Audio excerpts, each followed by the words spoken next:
Blog Talk Radio. Are you ready to take a bite out of the competition? Are you looking for ideas to make your business better? Welcome to the Core Business Show with Tim Jacquet, sponsored by Apple Capital Group. At the core of every successful business, you'll find people making a difference. And with each episode of the Core Business Show, we talk with those people, examine those ideas, and explore the strategies that make them special. Now, the host of the Core Business Show, Tim Jacquet. Good morning and welcome to another episode of the Core Business Show. I'm Tim Jacquet, your host. Today I have the pleasure of having Tatiana Londono. She is the host and star of HGTV, The Property Shop. If you'd like to join the conversation, please dial in at 347-324-3460. Again, 347-324-3460, or you can email us at info@thecorebusinessshow. We're going to take a break for a moment and take a word from our sponsor, and we'll be back in 60 seconds. You listen to the Core Business Show. You're listening to the Core Business Show, sponsored by Apple Capital Group. Apple Capital Group in Jacksonville, Florida, is a commercial lender that specializes in asset-based loans, equipment leasing and financing, invoice financing, commercial real estate loans, and asset-based financing in the U.S. and Canada. Apple Capital Group is a direct lender that lends on their private equity investment portfolio. 90% of most loans are decided within 2 hours, and vendor funding within 24 hours after documents are completed, with a one-page application. No slow no's, just a quick decision and a fast yes. To get more information about lending from Apple Capital Group, call 866-611-7457. That's 866-611-7457 to speak with one of our loan specialists. Or visit us right now at applecapitalgroup.com. Welcome back to the Core. Once again, here's Tim Jacquet. Welcome back, everybody. Tatiana, welcome to the show. Hi, thank you. Thanks for having me. Well, our listeners really love to hear personal stories from entrepreneurs. So, if you don't mind, tell us about how you guys started, where you from, and we can go from there. No problem. Well, I'm calling you from Montreal, Canada, and I'm lucky enough to own a real estate brokerage firm. I have over 100 agents, 2 locations, setting up a third, and I've done this in 5 years. I have been an agent for 10, but I opened up the brokerage business about 5 years ago. I also had the luck of landing an HGTV show that was internationally syndicated. So thank God the Americans bought it and sold it all over the place. They sold it to South America, to Europe. So my show is playing everywhere. It's playing in Italy. It's playing where my parents are from, Colombia. Oh, wow. South America. Yeah, it's playing in Mexico. It's playing all over the place. So I've gotten a lot of success because of that show, and we've kept growing. We stopped filming the show about 2 years ago, and my company is still growing. And I was also lucky enough to have my own radio show here, and I get the quotes from the newspapers all the time, and it's a lot of fun. Magazines interviewing me, and it's I guess I've done a lot for a young lady in the business of real estate, and I'm happy to share some of that knowledge today with you. Wow, thank you. I really appreciate it. No problem. When you began, what got you into this particular industry, the real estate industry? Well, it's funny. I never thought I would be a salesman, a real estate agent.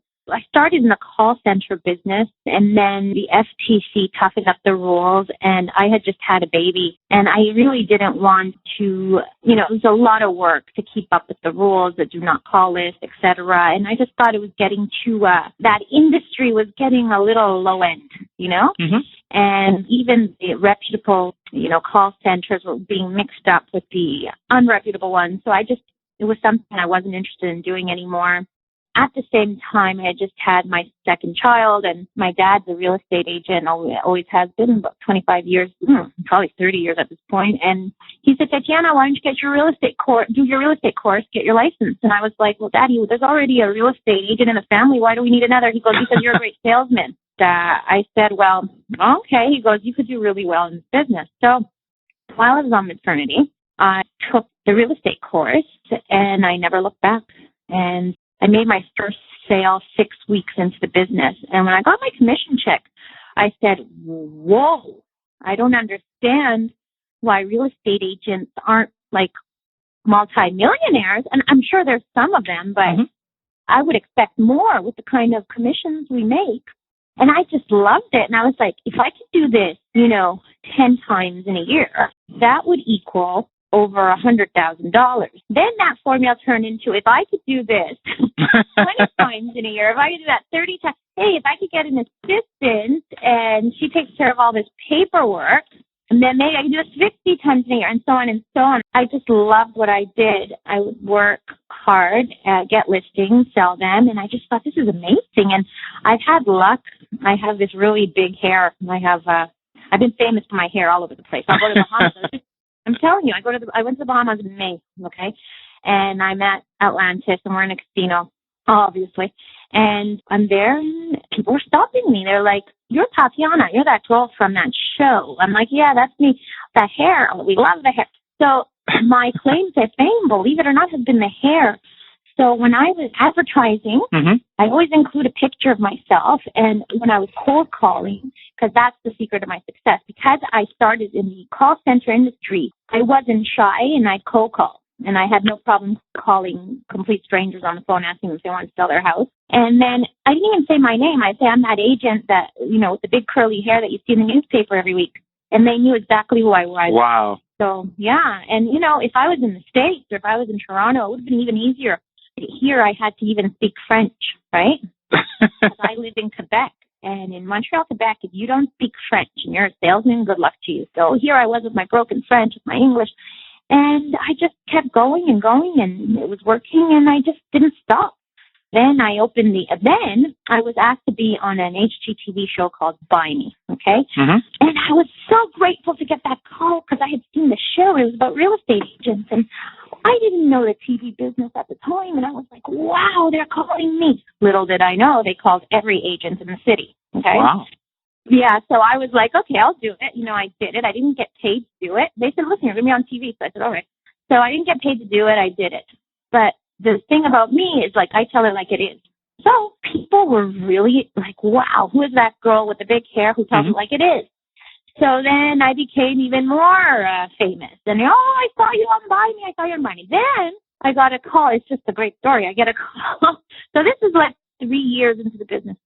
And I get a call, and I'm making money. I have my assistant. Everyone's happy. Girls are coming to learn from me, like, hey, Tatiana, I want to be on your team, blah, blah, blah. I get a call. So I did the show. I get a call from a production company in Toronto, and they were like, yeah, we saw you on Buy Me, and we have a brand new TV show, and we want you to be the star of our new TV show. And the show was Property Virgin. I'm sure you've heard of Property Virgin.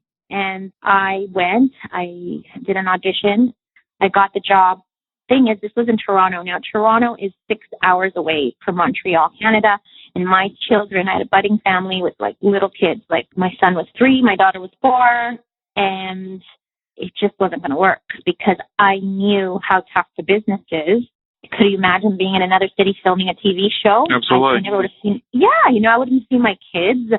My husband would have divorced me. It was just crazy. So unfortunately, I didn't take that opportunity. It just didn't work out within the cards for me. So Sandra Reno-Mato, who's a friend of mine today, she took the job. And then again, it was meant to be, I got offered another TV gig from another production company just because I did that one Buy Me show. Wow. They say when opportunity comes knocking, go get it. Don't think twice. Just do it.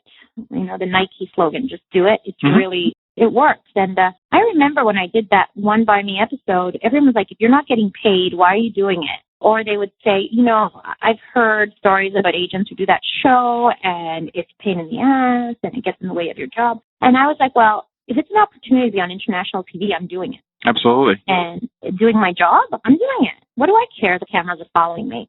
And you see, and that led to all those opportunities. And then finally, the one that I took was the property shop. They asked me here. It was out of Montreal, and nobody knows it's from Montreal. A lot of people think it's Toronto, but it's in Montreal. It's filmed there. We did a couple of episodes in Los Angeles, but that property shop, I did 39 episodes. We had 3 seasons, and they just keep playing over and over and over again. And yeah, I was lucky enough to do that.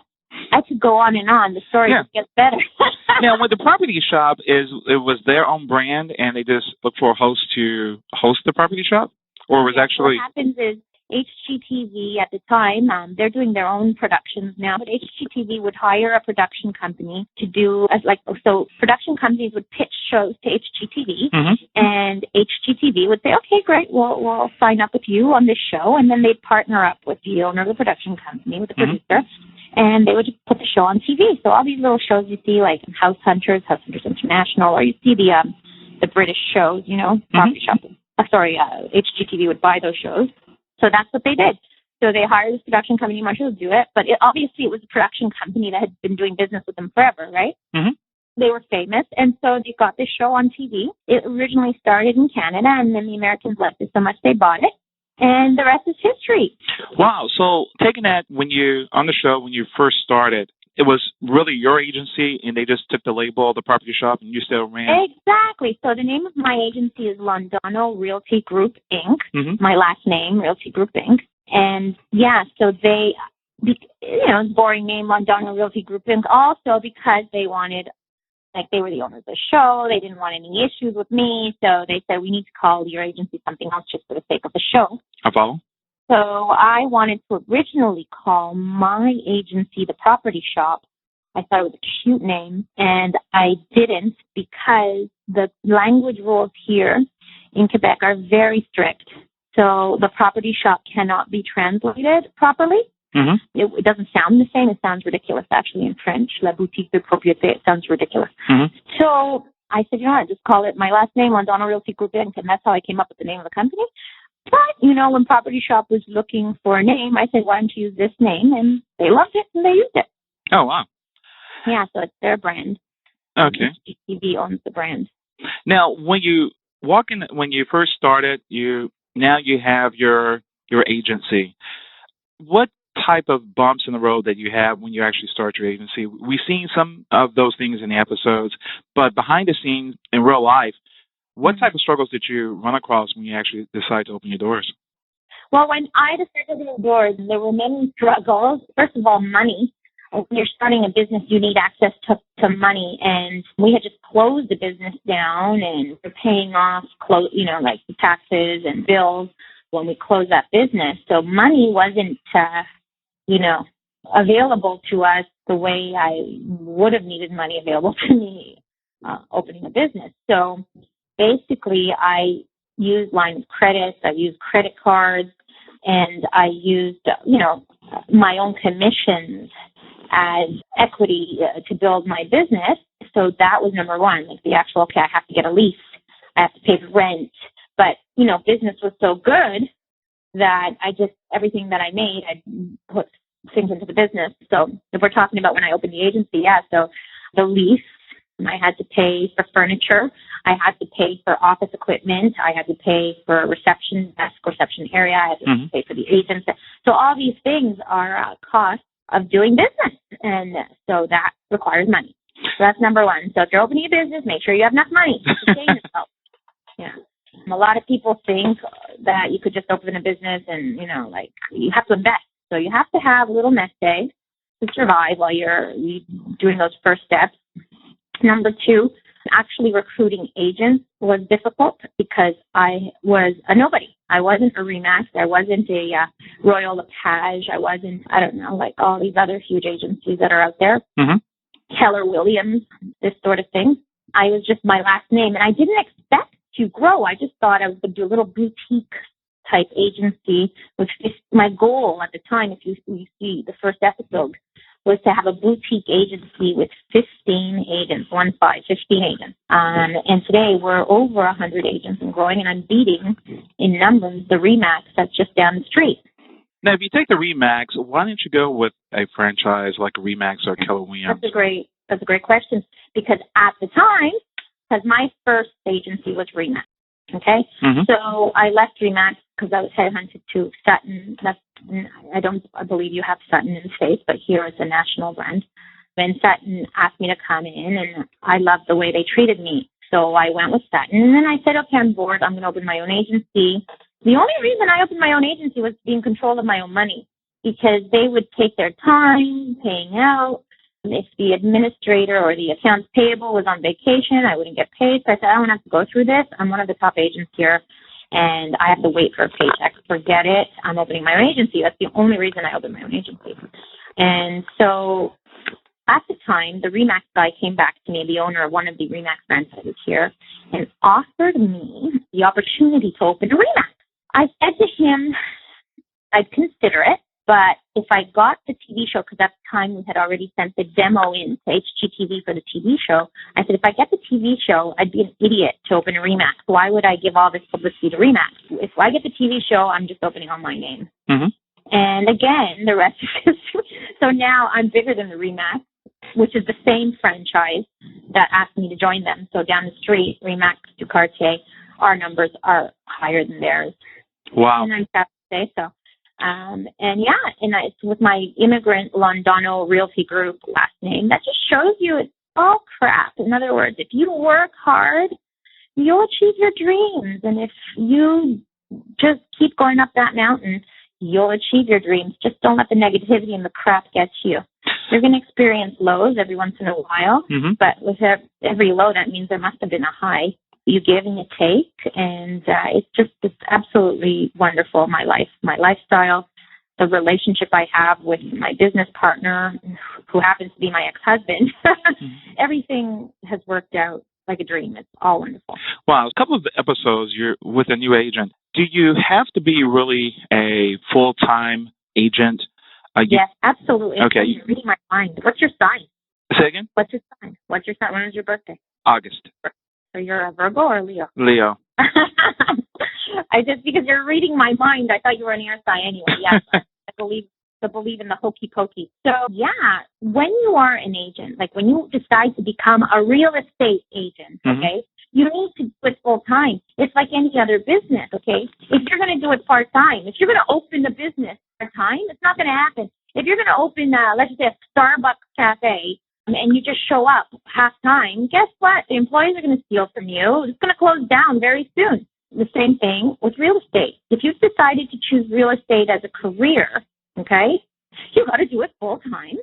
Just like if you've decided to be a doctor, you got to do it full-time. I don't understand why people think that real estate could be done part-time. It can't if you want to be successful. I follow. And therefore, if you want to be successful and achieve big goals and big dreams, you got to do it full time and make sure you quit any other job you had before and make sure you invest money and reinvest and market yourself, et cetera, and have a nest egg, because by the time the money comes in, a couple of months will have gone by and you need to feed yourself. So it's just like any other business. So that's why I always insist on the agents joining my agency. They got to do it full time, because then 6 months into it, they're surprised as to why they haven't made it. Well, could it be because you are putting your efforts in another job? That's probably why. Absolutely. People are very afraid to let go of the secure paycheck. Well, you can't have both ways. You can't have the secure paycheck and become a real estate millionaire. Any big business out there, somebody took a huge risk. So it's the same as real estate. Now, when you actually go into a new agent workshop, what do you actually tell them? They're just graduating from real estate school, trying to take their license, and they try to look at your particular world, what made you successful. What advice do you give them to motivate them, say, hey, yeah, full-time, you have to do it full-time, you got to give it a chance. What else do you say to them to make them take that leap of faith? You got to get organized.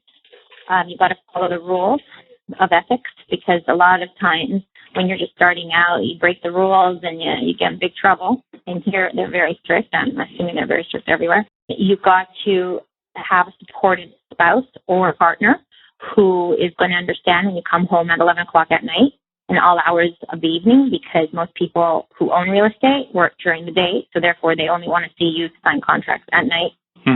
I give advice to women to be safe and to, don't fall for the stories that men give them, because a lot of the real estate out there is owned by men. And therefore, the young, pretty girls sometimes get into trouble because they believe everything they're being told. So I give advice to the young girls, too.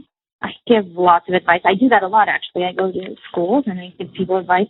I tell them, that you need to save your money, because what happens is you start making the big bucks and you start buying the cars and the clothes, and especially the young ones, and you're a baller, and then guess what happens? You're working from paycheck to paycheck to pay off your credit card, and you're stuck in nothing. Real estate, you can reap huge rewards, but you got to organize yourself. like any other business. I also give them advice to reinvest their money in real estate and to actually buy real estate for themselves. I tell them they got to invest in a nice car and have a car. A lot of people get into real estate and they don't have a car. It's ridiculous. Wow. Get a car, and then as soon as you start making the money, get yourself a nice car because you got to represent. You know, if you want to make $1 million, you got to act as if you own $1 million. So the least you could do is look good. I don't care if you wear the same suit every single day. Make sure it's nice and clean and you look good and you show up in a nice car.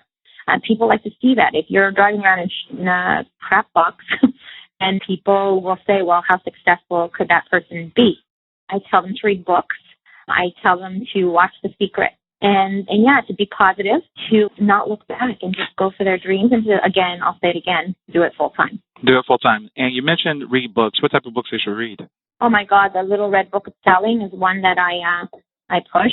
And who is by? Oh, I'd have to check it out. I don't have the actual author on me right now, but it's the Little Red Book of Selling, and he has a Little Red Book of Buying as well. I'm sure you could Google it.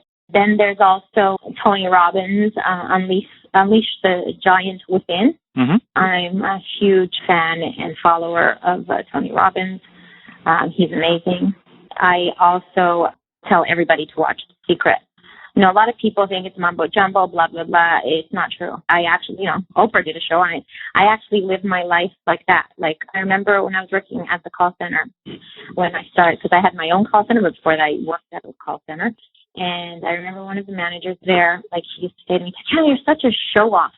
You know, now you're saying you want to be on TV? Because I always used to say, I belong on TV. Mm-hmm. I make people laugh. I tell it like it is. You know, I'm telling you, I belong on TV. I'm going to be on TV one day. And I remember Jacob used to say to me, who was the other manager there, and he'd be like, Tatiana, give me a break. Like, who ends up on TV? Like, come on.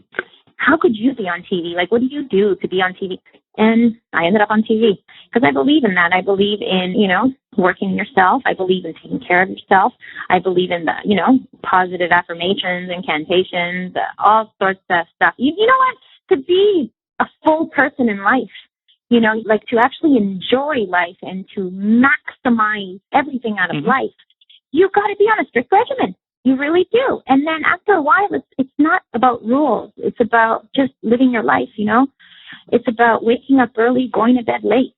It's about enjoying every moment. It's about exercising. It's about taking care of yourself.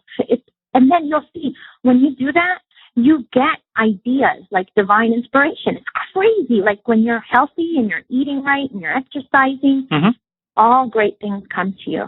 Now, you mentioned earlier about the honesty that you tell your client. Some people most likely they'd be afraid to say exactly what they really mean. Or give us an example of honesty that you had to tell the homeowner. I'm so in shock as to what homeowners don't hear from their agents. You need to tell your clients that you need to clean up your house. Like a lot of people are afraid to tell their clients what to do. So on one of my first TV gigs on Buy Me, this guy had this horrible lamp on top of his dining room, sorry. And I said, get rid of the lamp, get something like a little more, modern. And they thought, well, Tatiana, does the lamp actually make the entire room? I go, yeah, because as soon as you walk in, all you do is stare at this ugly lamp. And that's how I would say it to people, ugly lamp.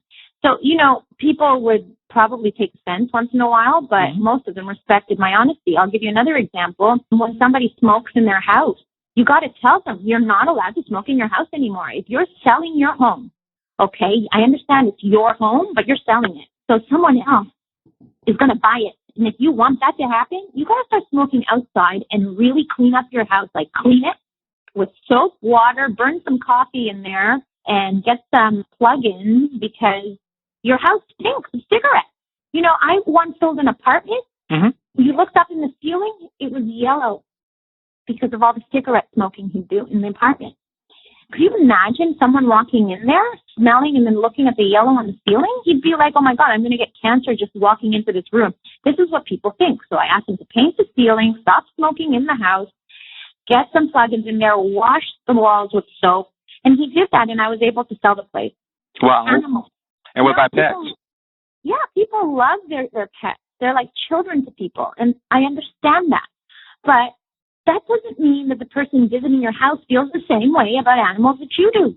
So, as for pets, you got to get them out of the house, especially if they're dogs. Cats, they're able to hide. They usually do. But dogs, when they bark or greet people by jumping on them, that's going to help your sales. So go for a walk with the dog, and please make sure you get rid of any dog odors in the house. As for actual owner being in the house, that's another piece of advice. When you're showing a house, please make sure the owner's not in the house, because no one's going to feel comfortable buying a house when the owner's standing there staring at you or giving their 2 cents. When somebody wants to buy a house, they're going to take their time. They're going to sit down on your furniture. They're going to look around. They want to get comfortable. And if the owner's there, they can't do that. So I always advise my clients, when I'm showing the house, could you please leave? Things like that. Agents are sometimes afraid to tell their clients, and then they wonder why they didn't sell the house. I'm not afraid of anything. This is my business. No one puts food on my table. So I will do what I have to do. I've been doing this for 10 years. I tell people what to do, because guess what? I'm the real estate expert, and if you don't like it, then hire someone else. That's it. Wow. And the last 2 questions real quick. For a new agent that's coming in, how important open houses and calling, what advice do you tell them? What do I need to do to get started right away? When you get started, you have to cold call, and you got to get clients. You got to, the top 3 things I say you got to do to get clients, because that's the thing. They finish school and they don't know what to do. So number 1, you got to schmooze. Schmooze means you just got to go out there with your business card, go out, go Thursday, Friday, Saturday, go out for dinner, give out your card. Nobody has to know you're a new agent, okay? If you know what you're doing, nobody has to know. Just give out your card. This is what I do. Just make people aware that this is what you do. Be that annoying person at parties. Go to the church events. Go to the weddings. Go where you're invited to go. Show up and give out your card. Tell your friends, tell your family, tell your mother, tell your sister, your eye doctor, your baker, your butcher. That's what you do. Number 2, you need to start calling the for sale by owners. There's a lot of for sale by owners out there. Call them up and tell them, guess what? You could sell if you like on your own, but let me get the MLS contract. I will help you sell your home. I'll bring you clients. I'll bring you an offer, and it's up to you if you want to take it or not. Number 3, call the expired listings. The expired listings that expire every day on MLS. Grab them and call them up and say, hey, I don't know what your other agent did, but I'm your agent. I'm going to sell your house. So that's what you got to do. You got to get clients. And then after you have the clients, that's when you start advertising, because there's no point of advertising when you have no business. You're spending your money for nothing. Open house, I believe, it's my opinion, open house are a thing of the past. Okay. Why? Because of the internet. Nowadays, everybody's on their phone, everybody's on their iPad, everybody's on their computer. So as soon as the house comes out, it's on the computer. You don't need to do open house anymore. If someone's interested, they're going to show up. An agent who's doing their job is going to find an open house. You can't even qualify the client, because most people are just walking by and they walk in. Open house is just a way to get buyers or to make friends with the snoopy neighbors. I really don't believe in open house anymore. I think it's a thing of the past because of the internet. And yeah, so that's my opinion. If my clients want an open house, okay, I'll do one. But honestly, with today's technology, open house is a thing of the past. Okay. And the expectation of new buyers, I think with the last 5 years with Home and Garden, HGTV has really risen the expectations of buyers today. How have that really impacted this particular industry? Has it put a little bit more strain on the owners to make their property showcase ready? What type of dynamics has that played a part with the owners and also with the agents today? I truly believe that, buyers are very fickle nowadays, especially that it's, in Montreal, it's a balanced market. But I know in the States, it's getting better, much better all over the place in America, but it's also a buyer's market. So basically, you got to make sure your place looks good. You got to make sure that you took care of that little patch on the wall. You got to make sure that you're keeping up with the Joneses. In other words, guess what? Your kitchen is 20 years old. It's time to redo it. Oh, well, the new owner could redo it.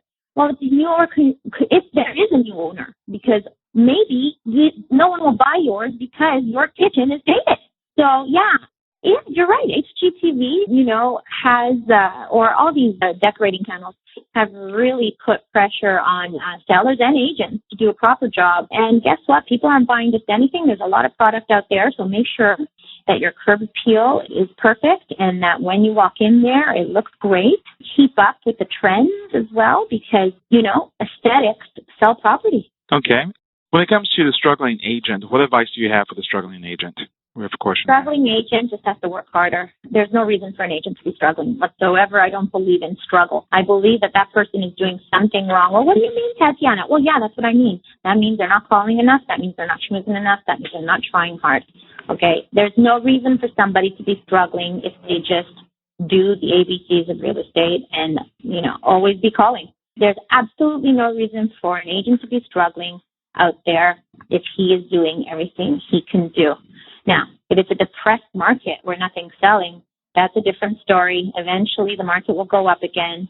But if you're in a healthy real estate environment that has nothing to do with economics, then the economic state of a city or country, then there's no reason for a real estate agent. Okay, the last question here she has is how to deal with difficult owners. Should I walk away at the very beginning? How to deal with the difficult. So basically, I've had difficult owners in the past. You give it a try, but sometimes these difficult owners don't end up selling, and then you're wasting your time, your advertising money, and your patience on people who just don't deserve it. When you're a struggling agent, but when you're trying hard, I understand that you can't be getting rid of every difficult owner because, it takes everyone to make the world go round, different types of people. Maybe you should consider co-listing. Sometimes these people get along with one kind of person rather than another. And if it still doesn't work after your co-listing, then it's time to walk away. Because sometimes these difficult people, they don't end up showing up to the notary or to the lawyer's office or the closing.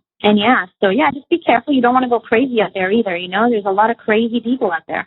Okay. And what do you like to leave us with? Your advice, your secret sauce to the audience. I truly believe that you should keep on achieving new goals. Once you've achieved the goal, get another goal going. Keep improving yourself every day.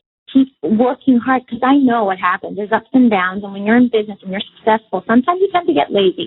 And you're like, okay, I'm pretty happy this way. I have everything I want. And then what tends to happen is business goes down when you're comfortable because you're comfortable. You always have to set yourself new goals, achieve new things. They say you either grow or you die. So that's what you need to do. And I promise you, life is an adventure. Keep going, keep working, and, the fruits of your efforts will just pay back in the long run. Look at my kids today. They go to wonderful schools. They are happy. They have everything they need. They're good kids, too. Like my daughter right now, she's at a leadership camp in Toronto. She's able to do these things because her mom and dad are able to afford such things. And, there's nothing wrong with making money and doing it right. And everyone could have a wonderful life of abundance if they work hard. But in order for this to come into your life, you've got to keep setting new goals. So just keep doing it. Just do it. Just do it. We're going to leave it at. Tatiana. Thank you for the call. Thank you. I really appreciate you coming on the show. Thank you so much. Take care, darling. Take care. Bye-bye. Bye. Again, it's been another edition. Thank you for listening to the Core Business Show with Tim Jacquet. For more information about equipment financing and asset-based loans, visit our website, applecapitalgroup.com. That's applecapitalgroup.com. Or call us at 866-611-7457. We hope you'll join us for our next episode. And remember, you can always get to the core via iTunes. You'll find all our previous episodes there. And thanks again for listening to the Core Business Show with Tim Jacquet.